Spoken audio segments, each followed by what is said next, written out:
വന്നിട്ടുള്ളത് വളരെ ഈസി ആയിട്ട് ഉണ്ടാക്കാൻ പറ്റുന്ന ഒരു പരിപ്പ് കറിയുടെ റെസിപ്പി ആയിട്ടാണ്. നമ്മൾ മുമ്പ് ഒരു പരിപ്പ് കറി ഇട്ടിട്ടുണ്ടായിരുന്നു.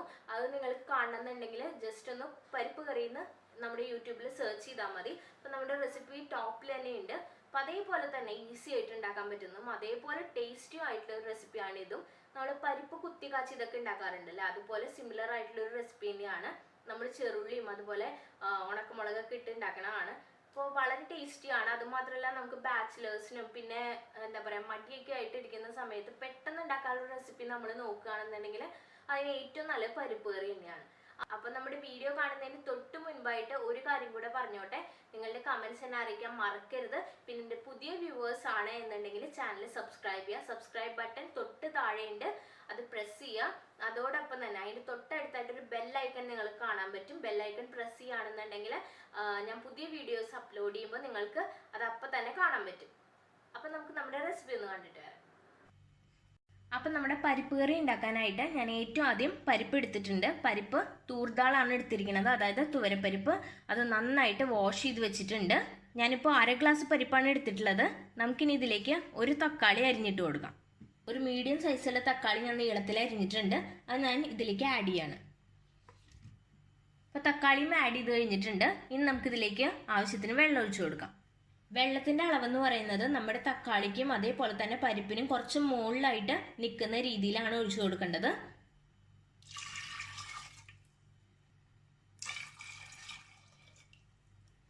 കണ്ടോ, ഇത്ര വെള്ളം മതിയാവും.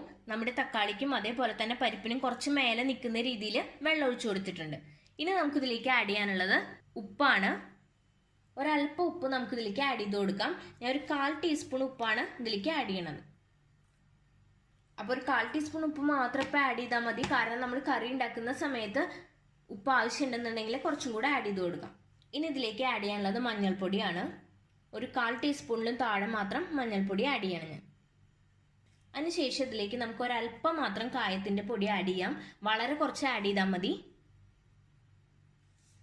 ഇപ്പം നമ്മളെല്ലാം പാകത്തിന് ആഡ് ചെയ്ത് കഴിഞ്ഞു. ഇനി നമുക്കിത് നന്നായിട്ടൊന്ന് അടച്ചു വെച്ച് വേവിക്കണം. അതിന് വേണ്ടിയിട്ട് ഞാനിപ്പോൾ കുക്കർ അടയ്ക്കുകയാണ്. അപ്പം നമ്മൾ കുക്കർ വെച്ച് കൊടുത്തിട്ടുണ്ട്. ഇനി നമുക്ക് ഫ്ലെയിം ഓൺ ചെയ്യാം. ഒരു മീഡിയം ഫ്ലെയിമിലിട്ട് 3 വിസിലിന് ശേഷം തുറന്നു നോക്കാം. ഇപ്പം 3 വിസിൽ കഴിഞ്ഞിട്ടുണ്ട്. നമുക്ക് ഇതൊന്ന് തുറന്നു നോക്കാം. കണ്ടോ, നമ്മുടെ പരിപ്പ് ഇവിടെ വെന്ത് കിട്ടിയിട്ടുണ്ട്. എന്നാൽ വല്ലാണ്ട് ഉടഞ്ഞു പോയിട്ടുമില്ല. നല്ല പാകത്തിനായിട്ട് കിട്ടിയിട്ടുണ്ട്. അപ്പോൾ ഈ വേവിച്ചിട്ടുള്ള പരിപ്പും തക്കാളിയും നമുക്കൊരു ഭാഗത്തേക്ക് മാറ്റി വയ്ക്കാം. അപ്പോൾ നമുക്കിനി ഇതിലേക്ക് അടുത്തതായിട്ട് ആവശ്യമുള്ളത് എന്തൊക്കെയാണെന്ന് നോക്കാം. അടുത്ത സ്റ്റെപ്പിനായിട്ട് നമുക്ക് ആവശ്യമുള്ളത് വെളുത്തുള്ളിയും അതേപോലെ തന്നെ ചെറുള്ളിയാണ്. ചെറുള്ളി ഞാൻ ഒരു 15 എണ്ണം എടുത്തിട്ടുണ്ട്. അതേപോലെ തന്നെ വെളുത്തുള്ളി ഒരു 4 എണ്ണം എടുത്തിട്ടുണ്ട്. ഇനി ഇത് രണ്ടും നമുക്ക് നന്നായിട്ടൊന്ന് ചതച്ചെടുക്കണം. ചതച്ചെടുക്കാൻ തന്നെ ശ്രദ്ധിക്കുക. നമ്മുടെ കറിക്ക് ഒരു നല്ല ടേസ്റ്റ് വരണമെന്നുണ്ടെങ്കിൽ ചതച്ച് തന്നെ ഇടണം. നമ്മൾ അരിഞ്ഞിട്ടാലോ അതേപോലെ തന്നെ മിക്സിയിലൊക്കെ അടിച്ചിട്ടുണ്ടെങ്കിൽ വല്ലാണ്ട് പേസ്റ്റ് ആവും. അപ്പം അങ്ങനെയൊക്കെ ഇട്ടിട്ടുണ്ടെങ്കിലും നമ്മുടെ കറിക്ക് അത്ര ടേസ്റ്റ് കിട്ടില്ല. ഇതേപോലെ ചതച്ചിടുകയാണെങ്കിൽ നല്ല ടേസ്റ്റ് ഉണ്ടാവും.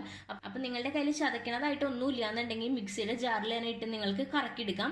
ജസ്റ്റ് ഒന്ന് കറക്കിയെടുക്കാനേ പാടുള്ളൂ.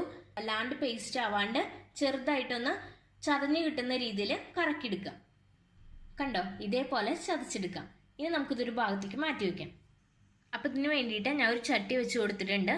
അപ്പം നമ്മുടെ ചീനച്ചട്ടി നല്ല പോലെ ചൂടായിട്ടുണ്ട്. നമുക്കിതിലേക്ക് ആവശ്യത്തിന് വെളിച്ചെണ്ണ ഒഴിച്ചു കൊടുക്കാം. നമുക്കിനി ഇതിലേക്ക് നേരത്തെ ചതച്ച് വെച്ചിട്ടുള്ള ഉള്ളിയും അതേപോലെ തന്നെ വെളുത്തുള്ളിയും ഇതിലേക്ക് ആഡ് ചെയ്ത് കൊടുക്കാം.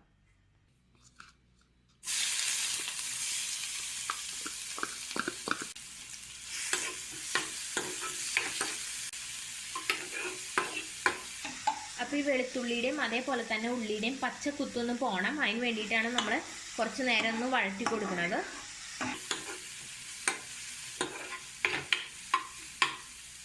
ഇനി ഇതിലേക്ക് ഒരു തണ്ടി കറിവേപ്പില ഞാൻ ആഡ് ചെയ്യാണ്.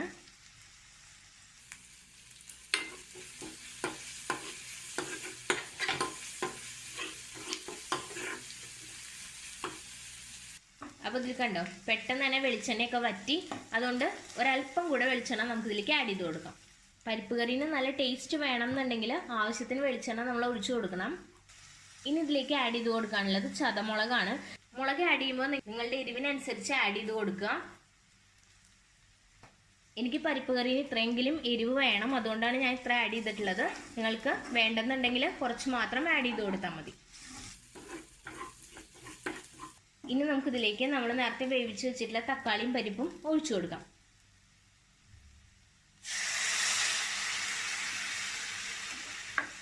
അപ്പോൾ നമ്മുടെ പരിപ്പും തക്കാളിയും ഒഴിച്ചു കൊടുത്തിട്ടുണ്ട്. ഇനി നന്നായിട്ടൊന്ന് മിക്സ് ചെയ്യാം.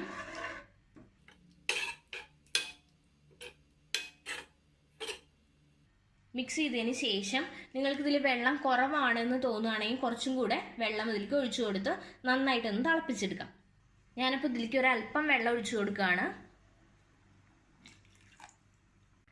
ഇപ്പോൾ നന്നായിട്ട് തിളച്ച് തുടങ്ങിയിട്ടുണ്ട്. ഇനി നമുക്കിതിലേക്ക് ഒരല്പം മാത്രം പുളിയുടെ വെള്ളം ആഡ് ചെയ്ത് കൊടുക്കാം. വാളം പുളിയുടെ വെള്ളമാണ് ഞാൻ ആഡ് ചെയ്യാൻ പോണത്. നിങ്ങൾക്ക് ഈ സ്റ്റെപ്പ് വേണമെങ്കിൽ സ്കിപ്പ് ചെയ്യാം. പുളി ആവശ്യമില്ല എന്നുണ്ടെങ്കിൽ ഇത് ഒഴിച്ചു കൊടുക്കേണ്ട ആവശ്യമില്ല. ചിലപ്പോൾ നിങ്ങൾ ആഡ് ചെയ്യുന്ന തക്കാളിയിൽ നല്ല പുളി ഉണ്ടാവും, അപ്പോൾ ഇതിൻ്റെ ആവശ്യമില്ല. പുളി കുറവാണെന്ന് തോന്നുകയാണെങ്കിൽ ആഡ് ചെയ്യാം. അതേപോലെ തന്നെ നിങ്ങൾക്ക് പുളി ഇഷ്ടമാണെന്നുണ്ടെങ്കിലും ആഡ് ചെയ്ത് കൊടുക്കാം. നമ്മളിത് ചോറിൻ്റെ കൂടെ ഒരു കറി ആയിട്ടാണ് കഴിക്കുന്നത്, അപ്പോൾ കുറച്ചും കൂടെ പുളി എനിക്കിഷ്ടമാണ്, അതുകൊണ്ടാണ് ഞാൻ പുളി ആഡ് ചെയ്ത് കൊടുക്കുന്നത്. അപ്പോൾ ഒരല്പം പുളി ഞാൻ ആഡ് ചെയ്യാണ്. വളരെ കുറച്ച് മാത്രം ആഡ് ചെയ്ത് കൊടുക്കാൻ പാടുള്ളൂ, അല്ലെങ്കിൽ വല്ലാണ്ട് പുളിയാവും. അപ്പോൾ നമ്മൾ പുളിയുടെ വെള്ളം ആഡ് ചെയ്തതിന് ശേഷം കുറച്ച് നേരം ഒന്ന് വെയിറ്റ് ചെയ്യാം. ഇത് നന്നായിട്ടൊന്ന് തിളക്കട്ടെ. അപ്പോൾ നമ്മുടെ പരിപ്പ് കറി നന്നായിട്ട് തിളച്ചിട്ടുണ്ട്. നമുക്കിതൊന്ന് ടേസ്റ്റ് ചെയ്ത് നോക്കാം.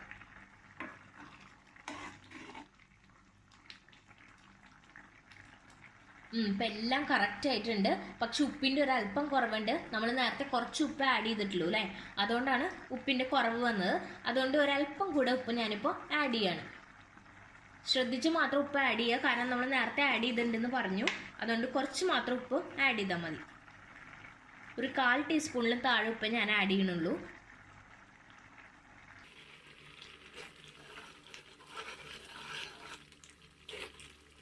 അപ്പോൾ നമ്മൾ ഉപ്പും ആഡ് ചെയ്ത് കഴിഞ്ഞു. അപ്പോൾ ഇത് പെർഫെക്റ്റ് ആയിട്ടുണ്ട്. നമ്മുടെ കറി ഇവിടെ റെഡി ആയിട്ടുണ്ട്.